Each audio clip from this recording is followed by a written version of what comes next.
আসসালামু আলাইকুম। আশা করি আল্লাহর রহমতে সবাই খুব ভালো আছেন, আমিও ভালো আছি আলহামদুলিল্লাহ।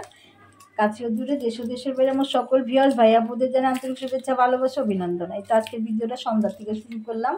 এখন সন্ধ্যা কি ইফতারের আগ থেকে শুরু করলাম। আজকে হলো 16 রমজান।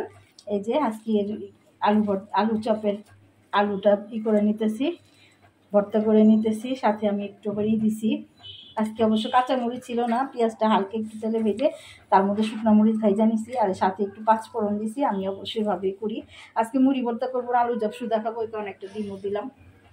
আর আজকে হলো গিয়ে আমি আপনাদের ভাইয়া আর সাজিদা দেব একসাথে ইফতারি করবো। আজকে টুম্পা ফারিয়া ওরা নাই, ওরা সম্পার বাসায় বেড়াতে গেছে, ইফতারির দাওয়াত আমারও ছিল, কিন্তু আপনার ভাইয়া সাজিদ ওরা কেউ যাবে না, কারণ আমি আর গেলাম না।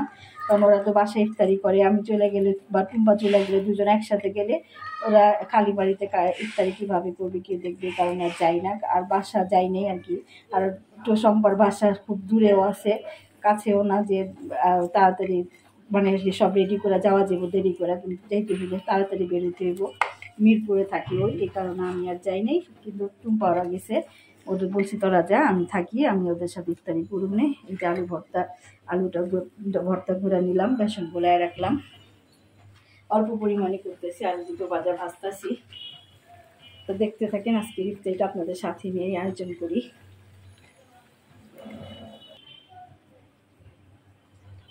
এই যে আলুগুলি গোল গোল করে নিই, আর চুলায় দু ভাজাটা দিয়ে দিছি, দু ভাজা হইতেছে।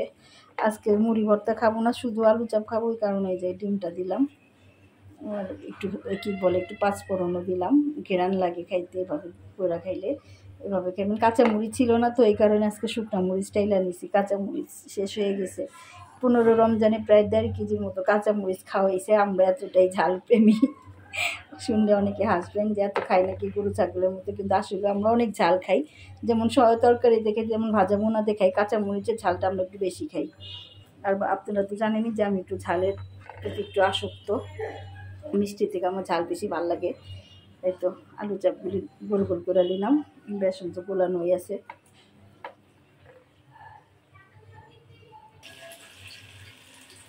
এই যে দুবারে তো এক খোলা ভাজা হয়ে গেছে, আরেকটা দিতেছি, আস্তে আস্তে ভাজতে থাকি। আজকে আমি একাই করতেছি, সবাই এমনি প্রতিদিন আমি ভাজা বোনা করি, কিংবা কাটে। আজকে কাটার মতো বসে ফলগুলো আনা হয় নাই, আমি বলছি দরকার নেই আমার, যেহেতু আমরা 4 জনই আছি।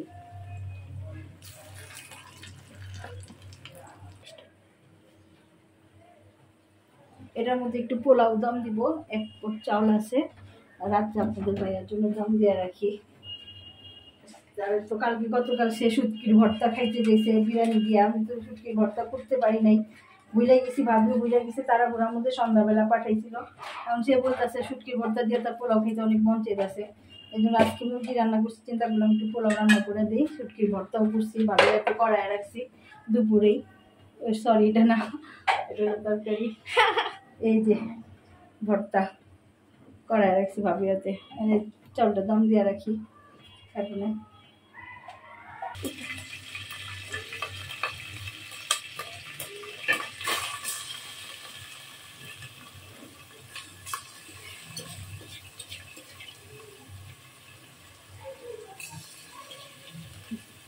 এই তো পোলার চাউলটা দিয়ে দিলাম, দিয়ে রাখছি, একটুখানি পেঁয়াজ কষায় অনেক লাল করে নিলাম, যেটা এলাচি, একটু দারচিনি, একটু তেজপাতা দিয়ে দিচ্ছি। এখন এই যে চাউলটাও দিয়ে দিলাম, চাউলটা একটু কষায় নিই। এর আগেও দেখাইছি পোলাও রান্না করতে সবাই করে, মানে আপনাদের সাথে আমি একটু শেয়ার করলাম আমি আর কি যেভাবে রান্না করি।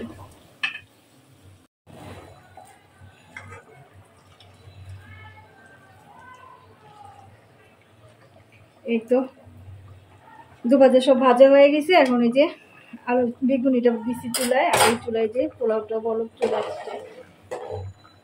আজকে পোলাও 1 পাতিলের পোলাও কেন রান্না করছি এটা একটু পরে আপনাদের বলতেছি। একটা নতুন টেকনিক মাথায় আসলো পোলাও চালটা বসানোর পরই, মানে কি বুদ্ধিটা আসলো, চোরামি একটা বুদ্ধি আছে না, ওইরকম একটা বুদ্ধি আসলো, যা দেখাইতেছি আপনাদের আমি। এই যে সেই চোরার বুদ্ধিটা হইলো, হঠাৎ করে মাথায় আসলো টেকনিকটা। গতকাল যে বিরিয়ানি রান্না করছিল না, ওই বিরিয়ানির মনে করেন অনেক তেল হয়ে গেছিলো নিচে, বিরিয়ানির মধ্যে এতগুলি তেল, মানে এটা খাওয়াই যাইতেছিল না, আমি ফালাইও দিই নাই। এখন হয়তো পোলাওটা রান্না করলাম, মাথায় হঠাৎ বুদ্ধিটা আসলো আমি বিরিয়ানিটা পোলাওর সাথে মিলাই ফেলাই। পোলাওর মধ্যে একটু তেলও কম দিছি। এই যে কত তেল, বুঝতে পারছেন? এই যে তেল, এই যে এটি হলো তেল। তাহলে এটা কী করবো? এটা তো ফালায়া দেওয়ার মতো না, ফালায়া দিব। খাবার নষ্ট করা আমার কাছে ভালো লাগে না, আমি এটা পছন্দও করি না। কারণ খাবারগুলো আল্লাহর নিয়ামত, কেউ পায় না। অপচয় করবো কেন? এইটাই বুদ্ধি, এরকম অনেকেই বুদ্ধি হয়তো করে থাকে না আমার মতো।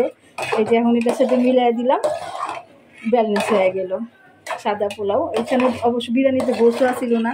আর যেহেতু আমি আজকে মুরগি রান্না করছি ঝোল করে আলু দিয়া, পোলাও খাওয়া নিয়ে করেই রান্না করছিলাম। এই যে মুরগি আলু দেওয়া ঝোল আর শিং মাছ রান্না করছি 2 বেলার জন্য। তাহলে মুরগি দিয়ে সাদা পোলাও খাওয়া যাবে।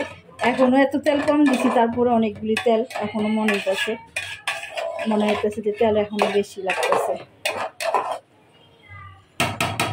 আর এই যে বেগুনি ভাজতেছি, একা হাতে পেরেশান হয়ে যেতেছি আমি। এখন অবশ্য রোদ আমি দিয়ে দিছি, আর চিন্তা নাই। আলু চপটা ভাজলেই হয়ে যাবো, যেগুলো বেশিরভাগ ভাজা হয়ে গেছে। দো ভাজা আর এগুলো গিয়ে বেগুনি ভাজা হয়ে গেছে। এখন যে আলু চপ দিব,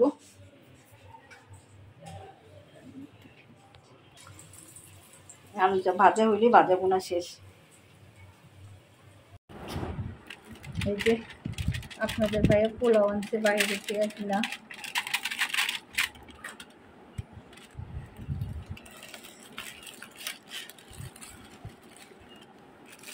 সাদা পোলাও, আমিও পোলাও দাম দিছি, আবার কিনেও নিয়েছে। সে অবশ্য জানতো না গরুর রেজালা আর সাদা পোলাও। আমাদের এখানে কিন্তু প্যাকেজ বিক্রি করে, এটা মনে হয় 800 টাকা প্যাকেজ। এক গুল পোলাও সাথে গরুর রেজালা, মুরগিও দেয়। আজকে গরুর টানছে, বাইক করে রাখলাম। এই যে সব ভাজা বোনা শেষ।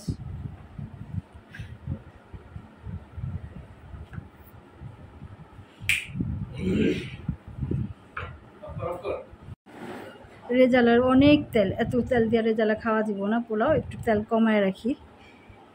তো তেল দেখছেন কত তেল, অনেক তেল দিছে। বাইরে খাবার না, ঝোলের থেকে বেশি তেল, কতগুলি তেল।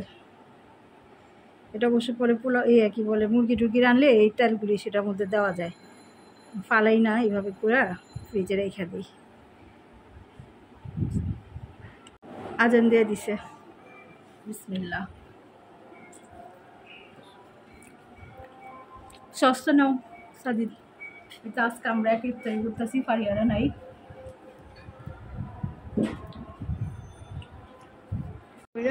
উঠলাম এখন, এই যে পোলাওটা সবারই দেই পাক করে খাইব। আচ্ছা ঠিক আছে, রাখুন। এই তো ইফতারি করার পর বাইরে পড়লাম, একটু মার্কেটে আসলাম। এই রমজানের প্রথম আসলাম আজকে আমি মার্কেটে। টুম্পা অবশ্যই 2 দিন বেরিয়েছিল মার্কেটে যাওয়ার জন্য, আমি অবশ্য যাই নাই। আমি যে আজকে প্রথম আসলাম মার্কেটে। আজকে আদিবের কাপড় কিনবো। সাদিদও এসে আমার সাথে, ওই যে আদিব, আমি আর সাদিদ আগে এসে পড়ছি, দাঁড়ায় রয়েছি টুম্পার জন্য ওয়েট করতেছি। পরে রিক্সায় টুম্পা আবার এসে পড়ছে। এই তো মার্কেটের ভিতরে ঢুকতেছি এখন। সব এখানে ছেলেদের কাপড়, সুন্দর সুন্দর কালেকশনই উঠছে এখানে এই মার্কেটে। আমি বেশিরভাগ সময় মার্কেটেই আসি মার্কেটিং করার জন্য। মানে আদিবের কাপড়টা আমি এখান থেকে নিয়ে, আদিবের কাপড় এখানে খুব সুন্দর পাওয়া যায় আর কি, খুব ভালো কালেকশন উঠে। দেখতেছি ঘুরা সব দোকানগুলি। তবে বাচ্চাদেরও ভালো কাপড় উঠছে, অনেক সুন্দর সুন্দর। আর এই যে ফারিয়ার জন্য ড্রেস দেখতেছি,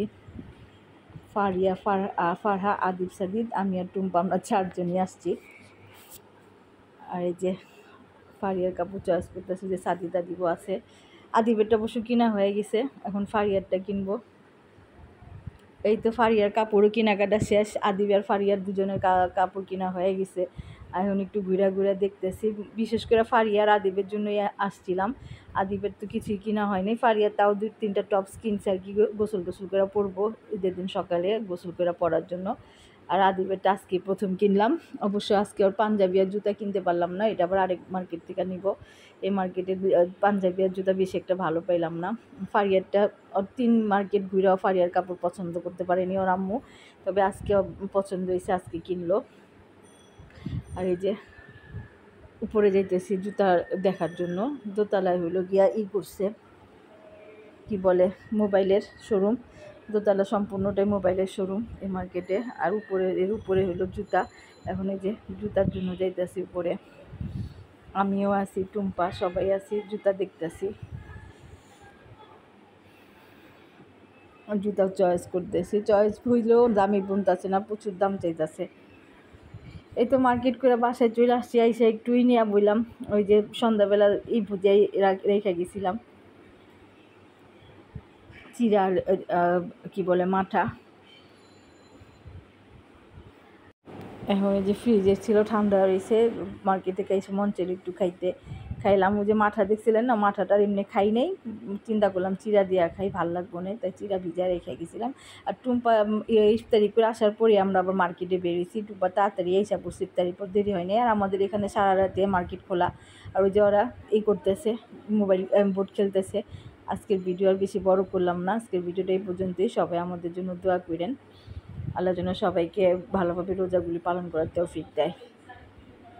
আজকে এই পর্যন্ত। আসসালামু আলাইকুম, আল্লাহ হাফেজ।